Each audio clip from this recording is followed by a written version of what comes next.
দর্শক, কোটি কোটি টাকায় লাখ লাখ লাভের জন্য যাদের ইলিয়াস হোসাইন, একুশে টেলিভিশনে অপরাধ অনুসন্ধানমূলক অনুষ্ঠান একুশের চোখের একজন কারিগর। ভয় ডরের ঊর্ধ্বে গণমানুষের জন্য সাংবাদিকতা, এমন ভাবনা মানুষকে ভাবতে শেখায়। একুশে টিভির এই অনুষ্ঠান তার কথা জানাবো আমি ইলিয়াস হোসাইন। তার অনুসন্ধানে উঠে আসে বিভিন্ন অনিয়ম ও দুর্নীতির চিত্র। অনেক মন্ত্রী, এমপি ও আমলাদের দুর্নীতির খবর প্রচার করে একুশের চোখের জনপ্রিয়তা নিয়ে গেছেন অনন্য উচ্চতায়।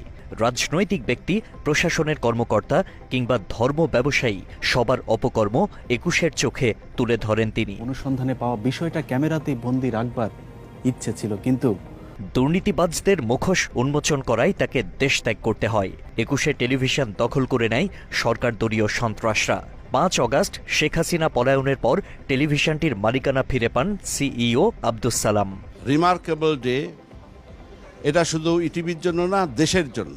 আব্দুস সালাম জানান, পূর্বের মতো মুক্ত সাংবাদিকতা চর্চা শুরু করবে একুশে টিভি। মানুষের কল্যাণে একুশে টিভি সর্বদা নিয়োজিত থাকবে বলেও অভিব্যক্তি প্রকাশ করেন আব্দুস সালাম। সেই ধারাবাহিকতায় তিনি একুশের চোখের অনুষ্ঠানটি সাংবাদিক ইলিয়াসকে দিয়েই শুরু করার সিদ্ধান্ত নেন। তাই আমেরিকায় অবস্থান করা সত্ত্বেও 10 বছর পর আবারও একুশের চোখ অনুষ্ঠানে ফিরলেন ইলিয়াস হোসাইন। একুশে টেলিভিশনে আবারও একুশের চোখ শুরু হচ্ছে এবং সেই একুশের চোখের প্রথম পর্ব আমি শুরু করছি। গত 26শে সেপ্টেম্বর একুশের চোখ অনুষ্ঠানের প্রথম পর্বের যাত্রা শুরু হয়। নতুন যাত্রায় নতুন দায়িত্বে ফিরেছেন ইলিয়াস হোসাইন। আগে সরাসরি উপস্থাপক হিসেবে অনুষ্ঠান পরিচালনা করলেও এবার প্রতিবেদন তৈরি ও কণ্ঠস্বর দিয়ে অনুষ্ঠানকে প্রাণবন্ত করেছেন তিনি। বিচারক মোতাহার হোসেনের ব্যক্তিগত গাড়িতে চড়ে গ্রিন রোড থেকে ধানমন্ডির দিকে যাচ্ছিলেন। এ বিষয়ে বাংলা এডিশনকে ইলিয়াস হোসাইন জানান, একুশের চোখ প্রায় 1 দশক পর আবার শুরু হয়েছে। নতুন যাত্রার প্রথম পর্বে নিজেকে সম্পৃক্ত রাখলেও ভবিষ্যতে নিয়মিতভাবে একুশের চোখে দেখা যাবে না তাকে। আমার কথা ছিল এটার লিঙ্ক পার্ট উপস্থাপনা সহ সবকিছু করা। আমি সময়ের কারণে সেটা পারবো না বা ধারাবাহিকভাবে সেটা করতেও পারবো না।